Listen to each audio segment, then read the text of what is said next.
The wolves drove an elk down the side of a steep, snow-covered butte under a sky close and gray. There were 3 wolves. The one in the lead was almost pure white. She was followed closely by her sister, a good-sized gray. Several yards back and struggling to keep up was a mature black male, his snout and withers gone silver with age. The elk had been one of many cows atop the butte.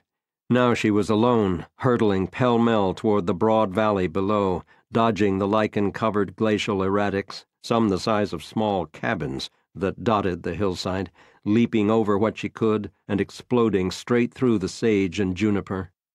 It was early winter, and the snow was not yet deep, offering the kind of footing that favored the elk. For such an enormous animal, at least 5 times heavier than any of her pursuers, she was surprisingly fast and nimble. Her chocolate ears laid back against her head, her bouncing ovoid rump the same shade of buff as the sedge poking up through the snow. She seemed an impossible quarry. The cow headed for the river, as her kind often did when the wolves came. The deep water offered long-legged animals an advantage. A swimming wolf has no leverage for biting and pulling.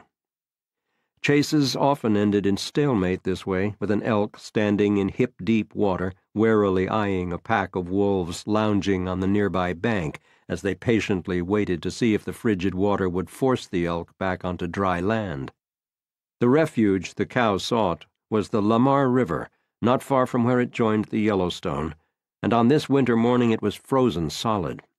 Perhaps she didn't know that, or perhaps in her panic she could think of nowhere else to go. It was only 500 yards or so from the base of the butte to the river, but once the chase reached level ground, the wolves began to close the gap. The 4 animals were now in single file, running flat out, pounding the snow into a fine, powdery spray like the dust under a racehorse's hooves.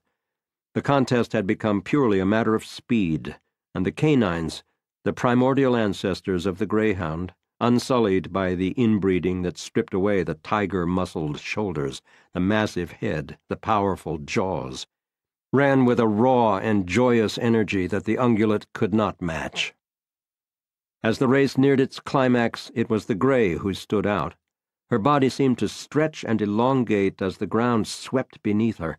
Her legs were long, much longer than a dog's, and her hips narrow like a cheetah's. She held her tail straight out, and her head was a flattened triangle.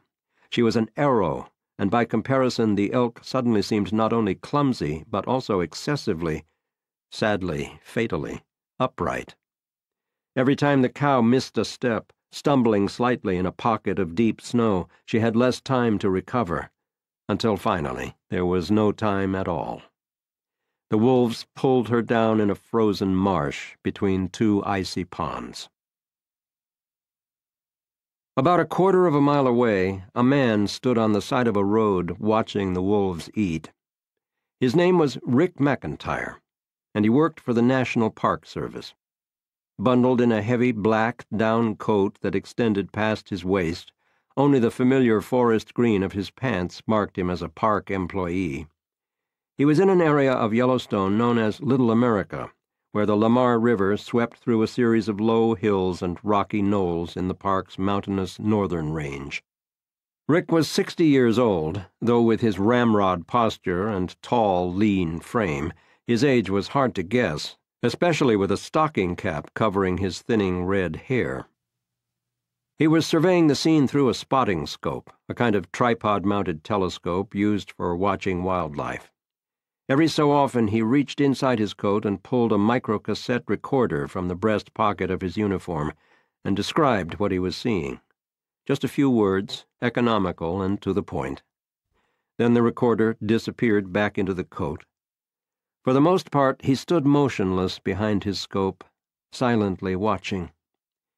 It was 9 a.m. on December 12th, 2009.